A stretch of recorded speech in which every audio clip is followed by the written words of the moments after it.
Bienvenue, chers amis de la troisième année secondaire. J'espère que vous allez bien. Aujourd'hui, on vous a préparé une séance bien riche. J'espère qu'elle vous plaira. On va commencer d'abord par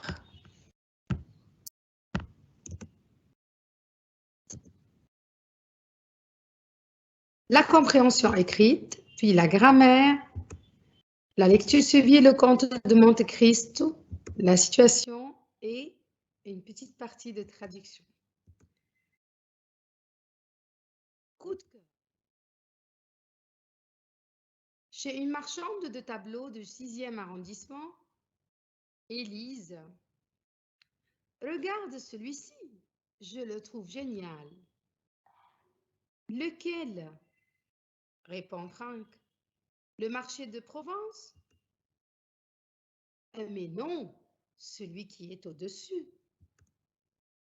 Ça représente quoi?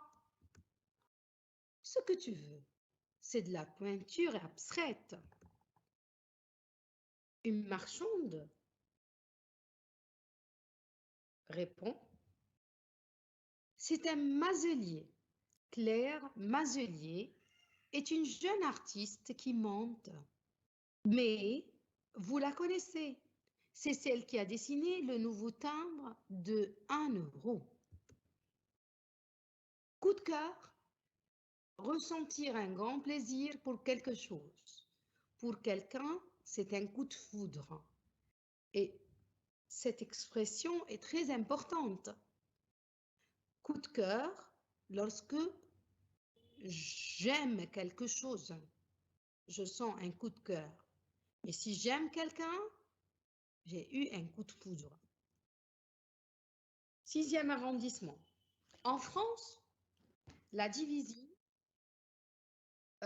du territoire d'une grande ville, on appelle ça arrondissement, et qui administrativement correspond à une commune. Génial, qui a quelque chose de plus que les autres, quelque chose exceptionnel. Provence, c'est une région du sud de la France. Le mot abstraite, il n'y a rien de pareil dans la réalité. Donc, le contraire, c'est concret ou concrète, si on dit la peinture concrète. Ah bon? En tout cas, j'adore ces couleurs. Elles iraient parfaitement avec celles du salon. Qu'est-ce que tu en penses? Rien. C'est tout ce que tu trouves à dire? Écoute, Élise, pour le salon, tu choisis ce qui te plaît. J'adore, ça veut dire aimer beaucoup. Maintenant, les questions. Où se passe la scène? Chez une marchande d'antiques? Chez une marchande de tableaux? Chez une marchande de biblios? Chez une marchande de belles statues faites en marbre? Non, chez une marchande de tableaux. Oui, très bien. De quoi parlent les deux personnages? Du marché de Provence, du portrait de la Joconde, d'une simple peinture abstraite, d'un tableau de Leonardo da Vinci.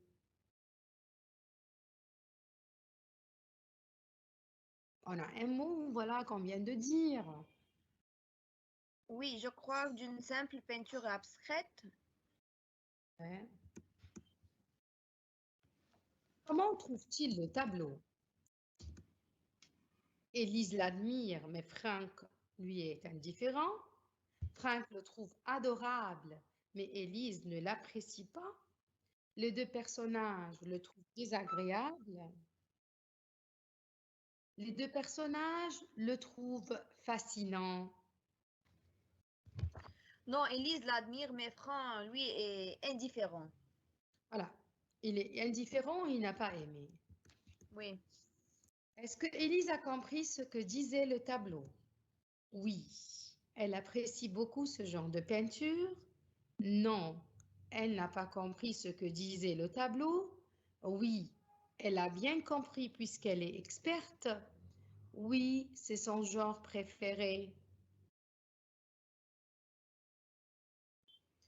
Non, elle n'a pas compris ce que disait le tableau. Voilà.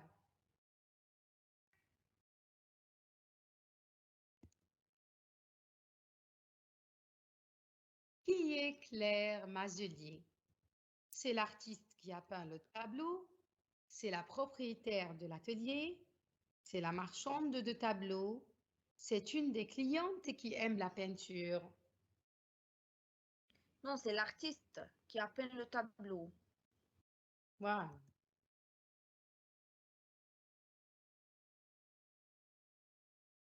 Est-ce que Franck est vraiment intéressé par le tableau?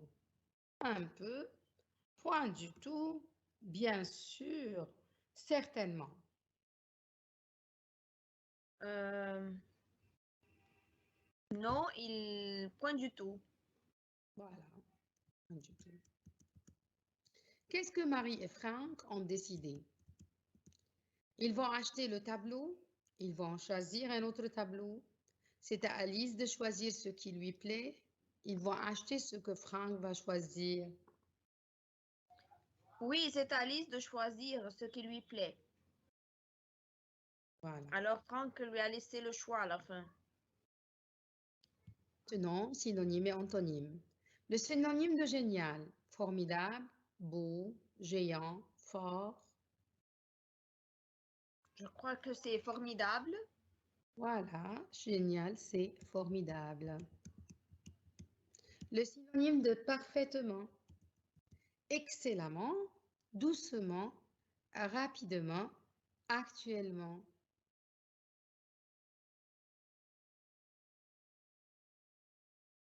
Quelque chose de parfait, c'est-à-dire excellent, Excellent, voilà, excellemment. excellemment.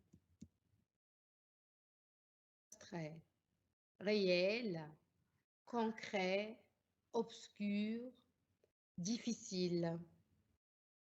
Non, l'antonyme de abstrait, c'est concret.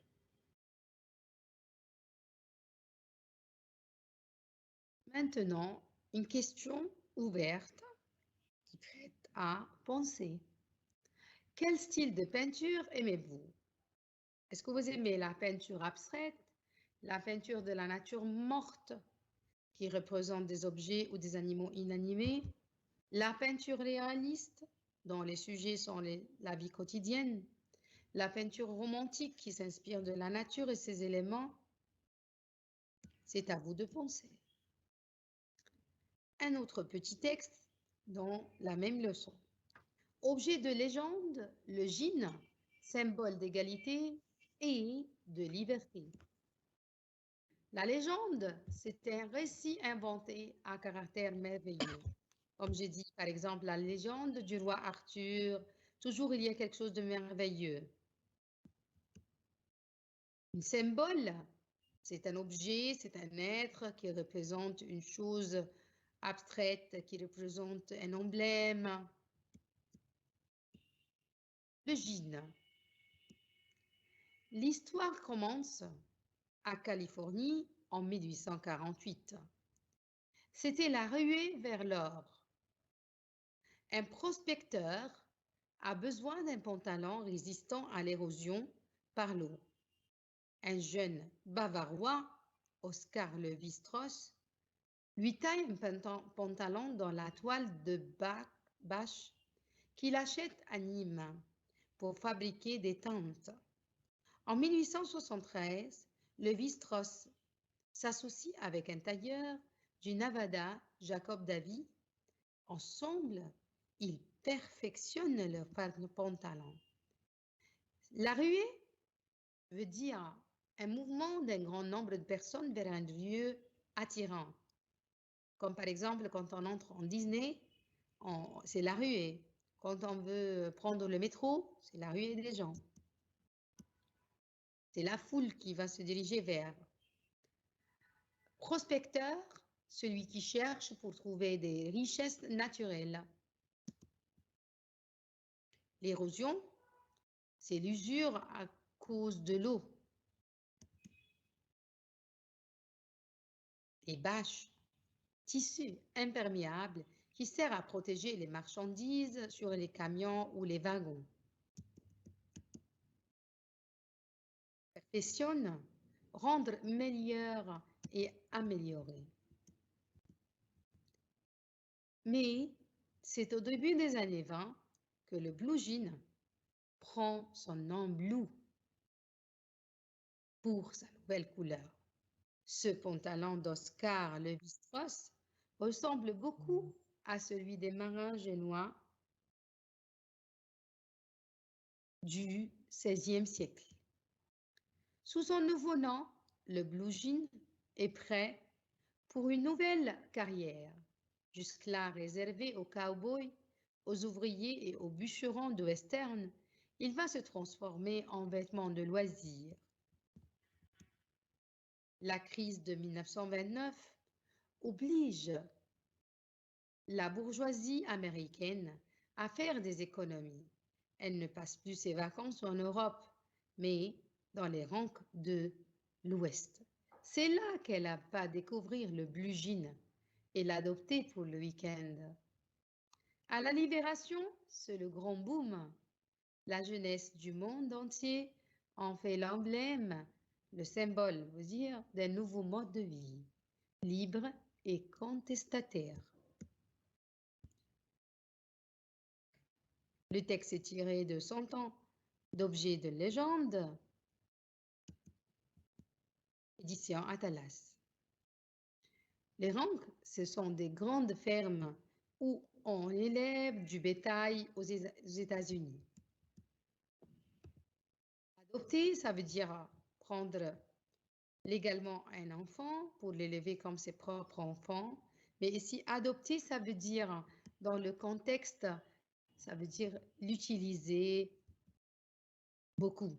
Contestataire qui aime s'opposer aux traditions, aux règles établies. C'est une révolution dans la mode de vêtements. Maintenant, dites si les phrases suivantes sont vraies ou fausses.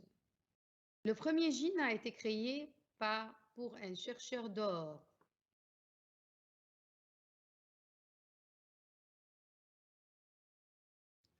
Je crois que c'est vrai. On verra. Bon, c'est vrai.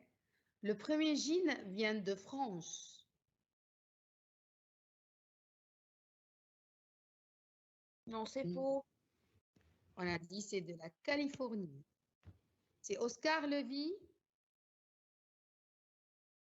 Strauss qui, en 1848, a conçu le premier jean. Oui, c'est vrai. Oui. Le tissu du premier jean était de la toile de tente. Oui, c'est vrai. Le jean a été toujours bleu. Non, c'est faux. Oscar Lévi-Strauss s'est inspiré des pantalons des marins de port de Gênes au XVIe siècle. Oui, c'est vrai. Le jean est devenu populaire dans le monde entier après la guerre de 1939-1945. Non, c'est faux. C'est C'est bien vrai, oui. parce qu'on a dit après la crise. Oui, c'est vrai. Synonyme d'emblème, drapeau, symbole, image, figure. Je crois que c'est symbole. Oui. Le synonyme de résistant, solide, désobéissant, supportant, fort. C'est supportant. Le synonyme d'érosion, corrosion, baisse, faiblesse, détérioration. C'est, je crois, détérioration. Corrosion aussi. Corrosion, oui.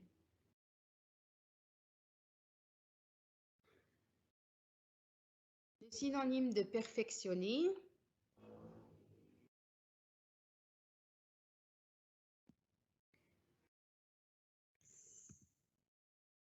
Alors, quelle était la phrase? Ils perfectionnent leurs pantalons, n'est-ce pas? Oui, Alors, c'est, je crois, c'est parfaire, oui. bien, c'est parfait.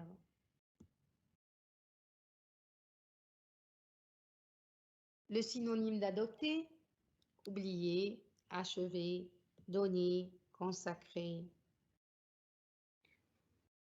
Non, c'est consacré, je crois. Le synonyme de contestataire, protestataire, chercheur, argumentateur, volontaire. C'est protestataire. Maintenant, avec Madame Nancy pour la lecture suivie, Le Comte de Monte-Cristo.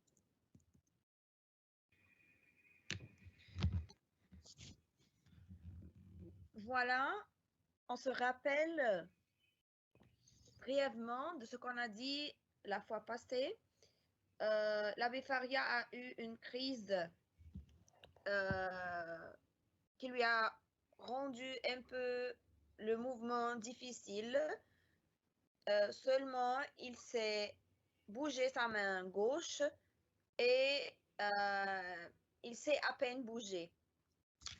Alors, lorsque Dantès rentre le lendemain, l'abbé tient dans sa main gauche la seule qu'il peut utiliser, un morceau de papier roulé comme un parchemin.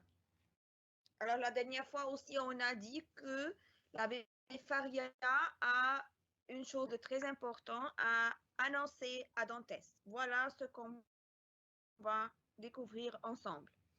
Il explique à Dantès que c'est son trésor.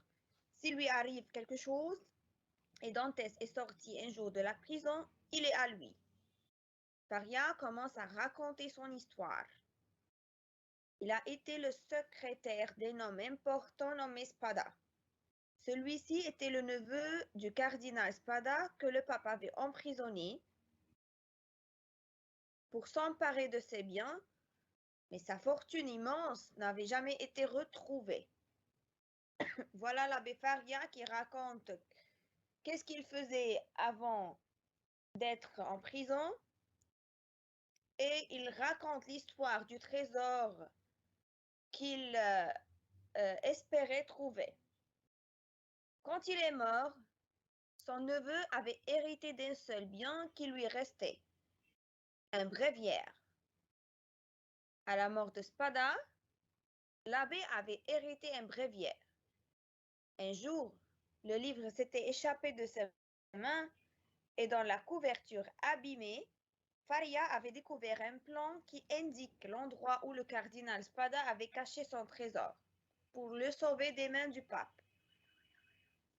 Il se trouvait apparemment dans une grotte de la petite île de Monte Cristo.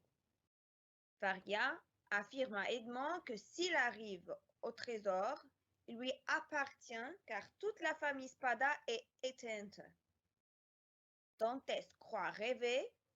Quelques minutes plus tard, l'abbé a une nouvelle crise et meurt.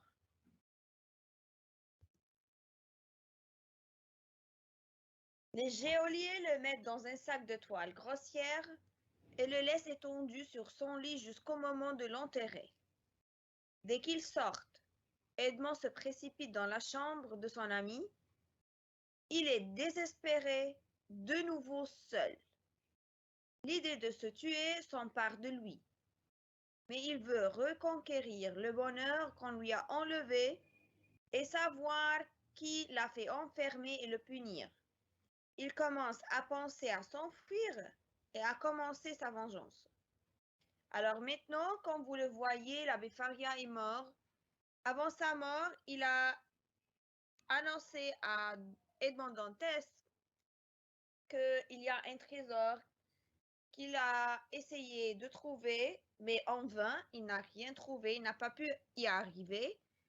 Alors, il dit à Dantès que s'il va s'échapper, s'il saura s'échapper de la prison et arrive au trésor, alors le trésor est à lui. Alors maintenant, après la mort de l'abbé Faria, Dantès se sent de nouveau seul, il est désespéré, il pense à se suicider de nouveau, mais cette fois-ci, il a eu une autre idée d'essayer de savoir qui l'a fait enfermer et il commence à penser à se venger.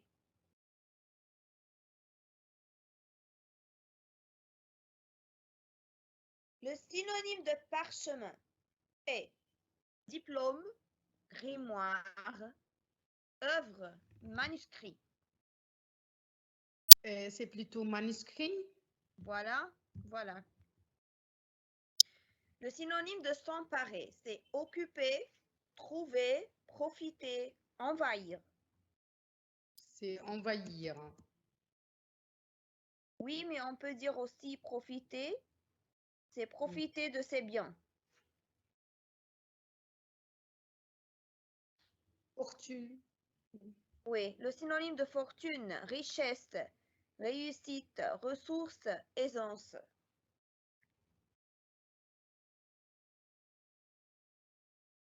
C'est richesse. C'est richesse, oui. Le synonyme de bréviaire, manuel, livre de prière, encyclopédie, recueil. C'est livre de prière. Voilà.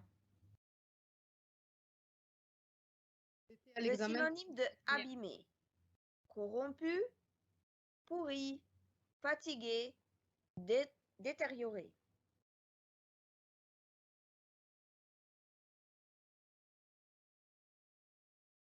C'est corrompu ou détérioré. Abîmé. Détérioré, oui. Toute la famille est éteinte. Cette expression veut dire que toute la famille est sombre, allumée, morte, réunie. Morte. Morte, voilà. Il croit rêver, veut dire il est stupéfait, il est assoupi, il est attentif, il est ambitieux. Il croit rêver, ça veut dire il est endormi. Peut-être, c'est plutôt, il veut dire aussi qu'il est surpris. Donc, Oui, il est stupéfait. voilà, voilà.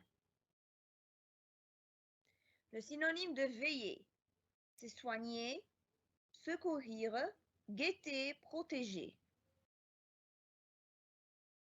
Alors ici, c'est quand on a dit que Edmond, après la mort de l'abbé Faria, les geôliers l'ont mis dans un sac et Edmond est venu le veiller. C'est le guetter. C'est guetter, voilà. L'antonyme de grossière, dégoûtante, élégante, grosse, libre. C'est élégante. C'est élégante, voilà. L'antonyme de immense, limité, extraordinaire, infini, profond. Limité. C'est limité, voilà. Et l'antonyme de désespéré, confiant, aisé, détendu, calme.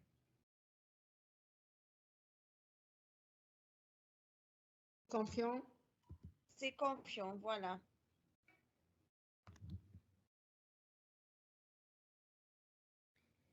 Question de compréhension. Que faisait Faria avant d'être emprisonné?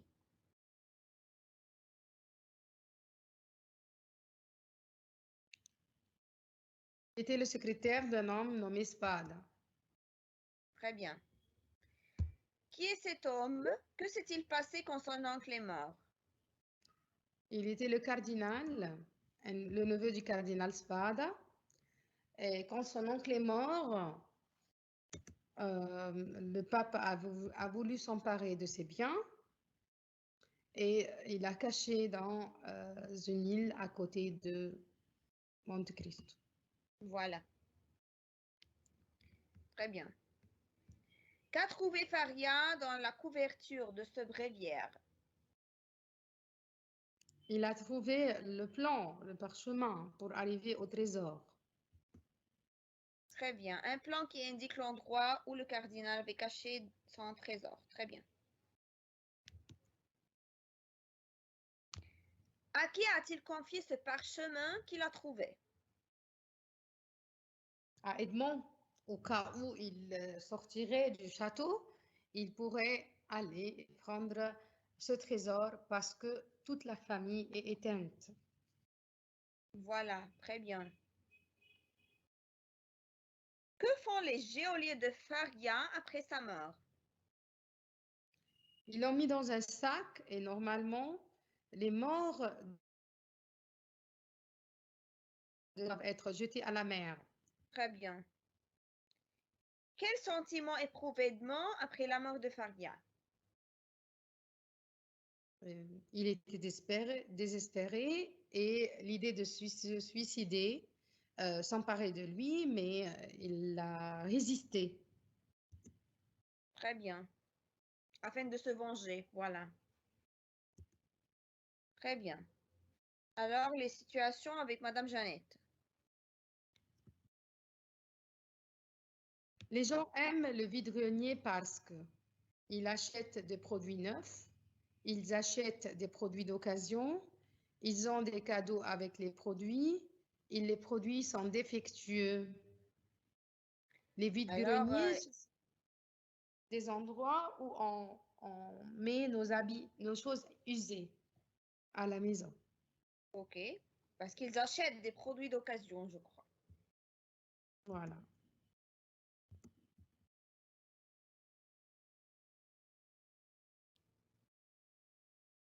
La brocante aide les gens à faible revenu à trouver des objets rares et chers, trouver des objets rares et moins chers, trouver des objets défectueux mais bon marché, trouver des objets offerts par les autres.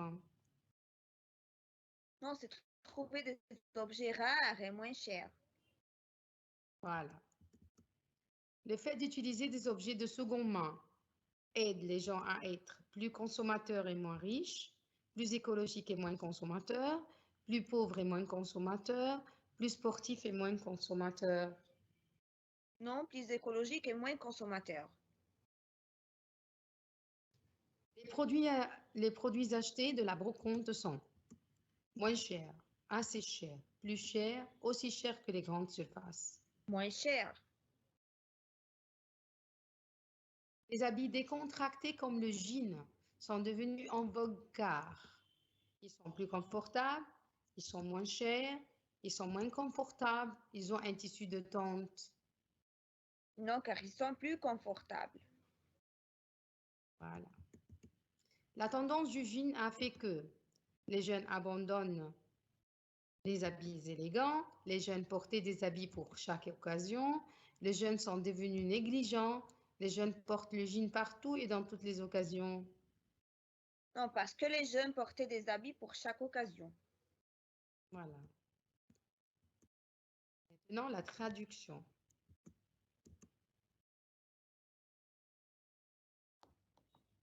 Alors, le président Abdel Fattah el-Sisi insiste toujours à traiter les contrevenants avec humanité et miséricorde. Il croit profondément au droit de l'être humain à avoir une vie digne de son humanité, même s'il est emprisonné. Alors, ici, on a quelques lexiques à savoir. Insiste, يؤكد, traiter, يعامل, les contrevenants, الخارجين عن القانون, humanité, إنسانية, miséricorde, c'est لطف أو رحمة, le droit, c'est الحق, emprisonné, سجين. Alors, pour former le paragraphe en arabe, يؤكد الرئيس عبد الفتاح السيسي دوما على معاملة الخارجين عن القانون بإنسانية ولطف، فهو يؤمن بشدة بحق الإنسان أن يكون لديه حياة تستحق إنسانيته حتى وإن كان سجين.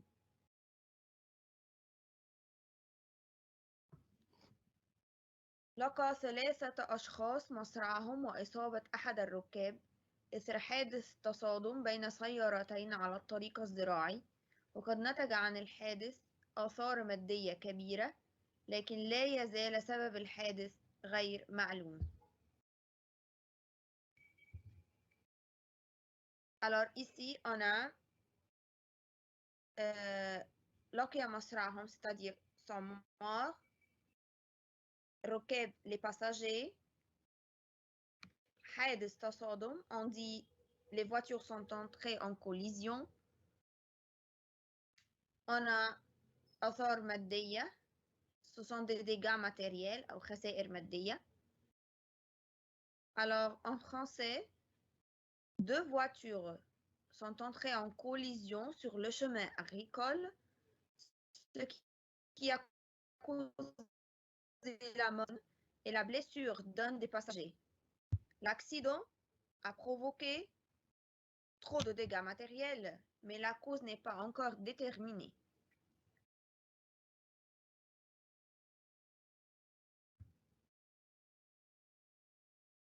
Et maintenant, on est arrivé à la fin de notre séance. On vous